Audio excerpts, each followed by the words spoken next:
तो गाइस ये हवाई बात नहीं कर रहा हूँ, बहुत बड़ी खबर आपके साथ शेयर करने वाला हूँ। क्योंकि जो भी फॉरेन कंट्री जा रहे हैं बहुत सारे लोगों को एयरपोर्ट पर गिरफ्तारी हो रही है सिर्फ ये नियम ना मानने के वजह से।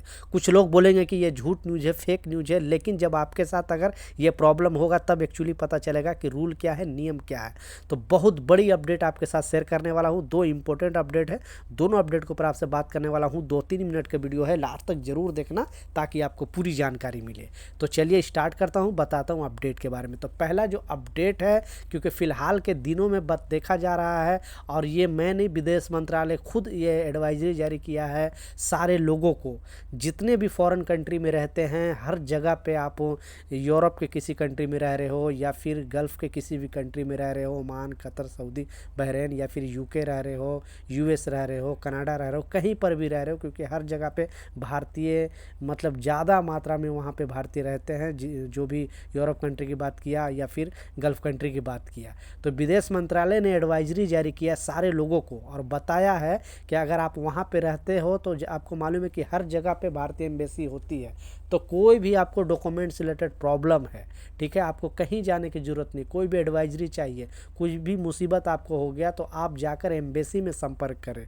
पहले एम्बेसी इतना जल्दी काम नहीं करता था, लेकिन अब एम्बेसी क्या है कि तत्काल तुरंत आपके मतलब एक्शन लेती है और आपको तुरंत काम करके देती है। तो कोई भी प्रॉब्लम है आप वहाँ पर जाएं, एम्बेसी में जाएं, वहाँ पे आप संपर्क करें।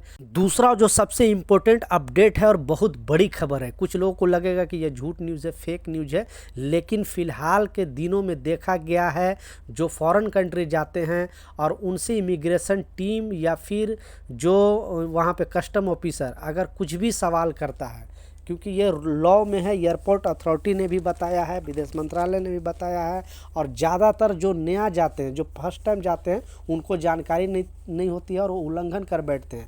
फिर उन लोगों के पास राइट होता है कि आपको एयरपोर्ट पुलिस को बुलाएगी और वो सलाखों के पीछे आपको भेज देगी। तो आपको ये समझना पड़ेगा। वहाँ पे जैसे ही आप जाते हो, एग्जाम्पल के तौर पर अगर आप जैसे के पास जाते हो तो अगर कुछ डाउट आता है तो वो आपसे कुछ भी सवाल जवाब कर सकते हैं। तो आपको सही से अच्छे तरीके से उनका सवाल का जवाब देना है, जो आपको मालूम है, जो जानकारी है वो आपको अच्छे तरीके से जवाब देना है। कुछ लोग उल्टे सीधे जवाब देने लगते हैं और सोचते हैं कि हम एयरपोर्ट पे नहीं है, बस स्टैंड पे नहीं है, रेलवे स्टेशन पर हमारा इंडिया में है, हम चलेगी। तो ऐसा नहीं है, इसलिए लोगों को बताया। और ऐसे बहुत सारे लोगों को हड़ताल भी किया गया है क्योंकि उनके पास इमिग्रेशन के पास राइट होता है, और आपको अगर वो लिख कर दे देंगे कि ये ट्रैवल नहीं कर सकता है तो आप नहीं कर सकते हो। इसलिए वो जब भी तमीज़ से अगर बात करें तो आपको तमीज़ से जवाब देना है, इस बात का लाजिम ख्याल रखें। दूसरा इसी से रिलेटेड अपडेट है, वो भी है कस्टम ऑफिसर। यानी कस्टम ऑफिसर अगर आपसे या फिर अदर कंट्री से भी आ रहे हो या फिर यहाँ से भी जा रहे हो, तो कोई भी अगर आपसे वो सवाल जवाब करता है, आपको कोई भी सामान के बारे में, कोई भी प्रोडक्ट के बारे में, जो सामान वहाँ से आप लेके आ रहे हो, कुछ डॉक्यूमेंट मांगता है, तो आपके पास जो भी डॉक्यूमेंट है या फिर जो भी वो पूछ रहा है उसका अच्छे तरीके से सवाल का जवाब देना है। अगर उससे भी आप उल्टे सीधे बात करोगे, गाली गलौज करोगे, क्योंकि जैसा मैं बताया हाल के दिनों में बहुत सारे लोगों के साथ इस तरह का घटना घटा है, क्योंकि वो बदतमीजी से पेश आते हैं। फिर उनके पास राइट होता है कि वो एयरपोर्ट पुलिस को बुलाती हैं और उनको सलाखों के पीछे जाना पड़ता है। तो प्लीज़ इस वीडियो को ज़रूर शेयर कर दें जो लोग नए ट्रैवल करते हैं फॉरेन कंट्री के लिए, विदेश के लिए, ताकि उनको भी इस कानून के बारे में जानकारी मिल सके।